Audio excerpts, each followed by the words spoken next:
Hello friends, Radhe Radhe. कैसे हैं आप लोग? मैं अच्छी हूँ, आशा करती हूँ आप लोग अच्छे होंगे।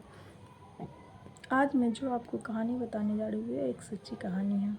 अगर आप लोग मेरे चैनल पर नए होंगे तो प्लीज़ मेरे चैनल को लाइक और सब्सक्राइब कर दीजिएगा, जिससे मेरा हौसला बना रहेगा और मैं आगे भी ऐसे ही वीडियो डालती रहूँगी। आज मैं जो एक कहानी बताने जा रही हूँ वो कहानी महाराष्ट्र की है।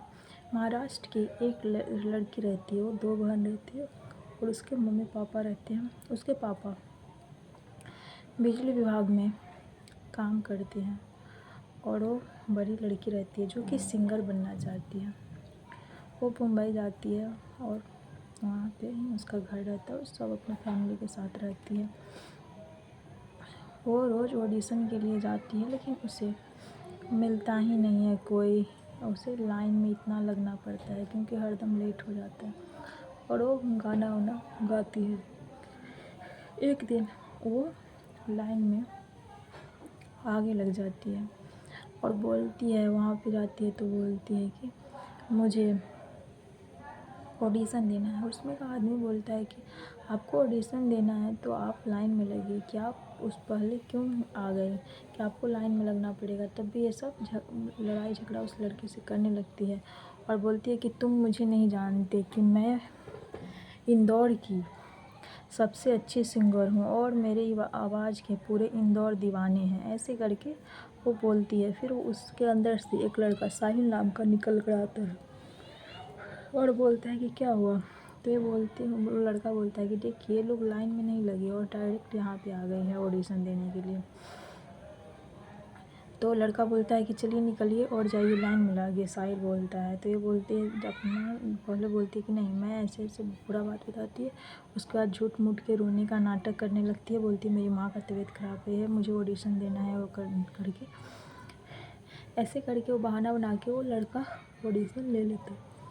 उसके बाद ऑडिशन लेके वो सिंगर बन जाती है। जो बड़ी बेटी रहती है वो सिंगर बन जाती है।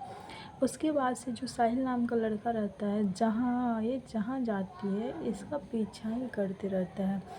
ये कहाँ जा रहे हैं, कहाँ पे खाना, मतलब जो भी करता है। सोने जाती है अपने हॉस्टल में तो उसके नीचे भी ये रहता है और कॉल करके बोलता है कि तुम अभी तक सोई नहीं, लाइट तो बंद कर लो कि मैं सपने में आऊँगा। ऐसे करके बकवास बहुत सारी बात करती है।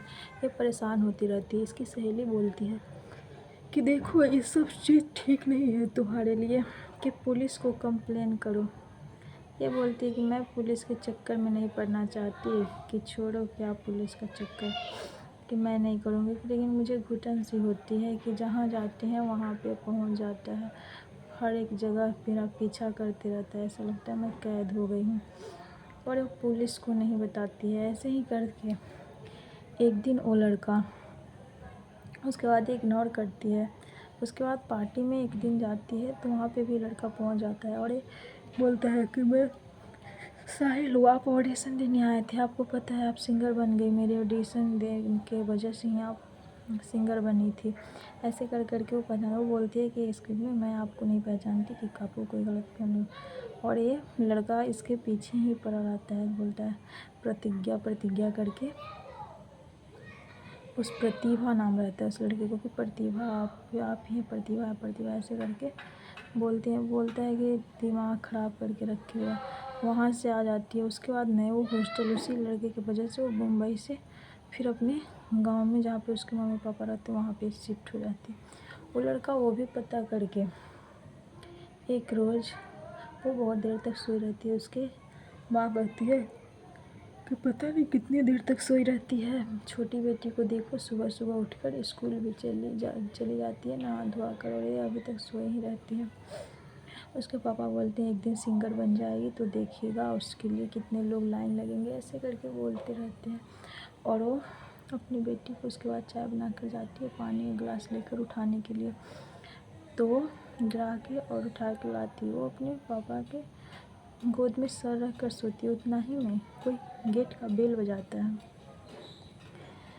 तो उसकी माँ जा रही थी खोलने, तो बोलती है कि रहने दीजिए माँ, मैं खोलती हूँ। वो जाती है और गेट खोलती है तो देखती है उस लड़का को। वो लड़का बंदूक लेके सबके सर पे भिरा देता है और ये इसकी छोटी बहन और माँ पापा को एक में बंद कर देता है और इस लड़की को एक कमरे में बंद कर देता है। और उसके बाद बोलता है कि तुम मुझे बहुत इग्नोर कर रही थी, अब तुमने हद कर दिया, अब मैं तुम्हें छोड़ूंगा नहीं। वो लड़की चिल्लाते हुए बोलती है, देखो तुम उन लोगों को कुछ मत करो, छोड़ दो, कि तुम जो बात करना है मुझसे करो, ऐसे करके वो बोलते रहती है। और उसके बाद दोनों, उसके माँ और पापा बोलते हैं, मैं तुम्हारा पैर पकड़ रहा हूँ कि क्या हुआ है, चलो बैठ कर बात करते हैं। फिर भी वो लड़का नहीं मानता है कि मैं बैठ कर कोई बात नहीं करती, और लड़के के हाथ में कट लगा देता है। उसके बाद फिर वो साइको टाइप का था, फिर उसको पट्टी भी कर देता है।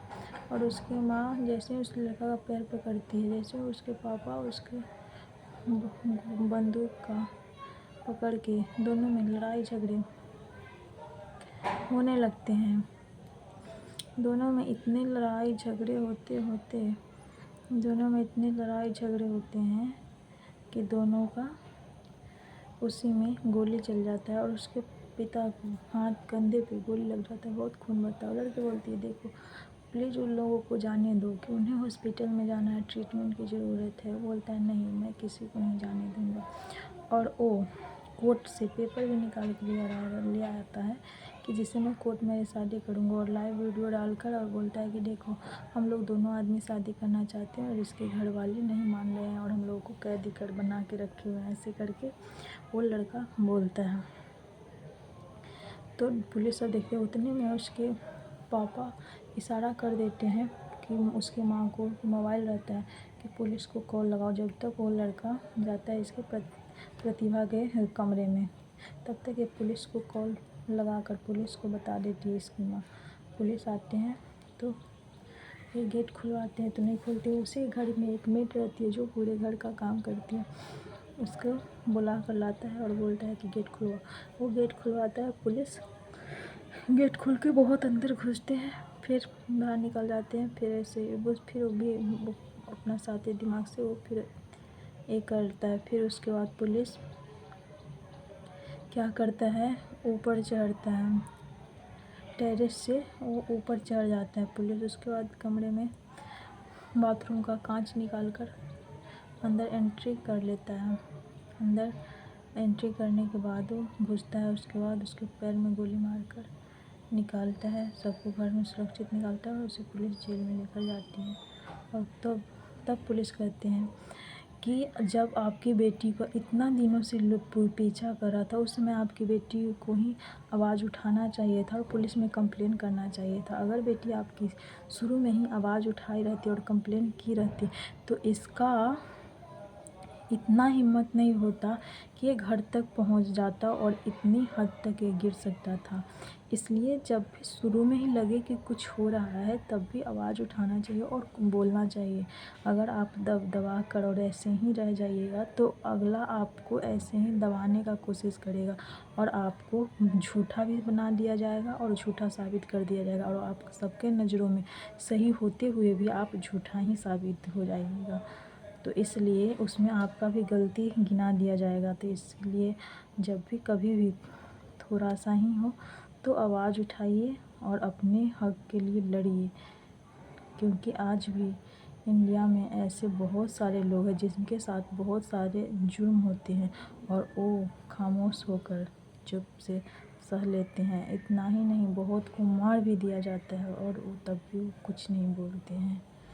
तो इसी तरह की सच्ची कहानी मैं आगे भी आपको डालती रहूँगी। प्लीज़ आप लोग हमको सपोर्ट करिए। आप लोग मेरा वीडियो शेयर कमेंट जरूर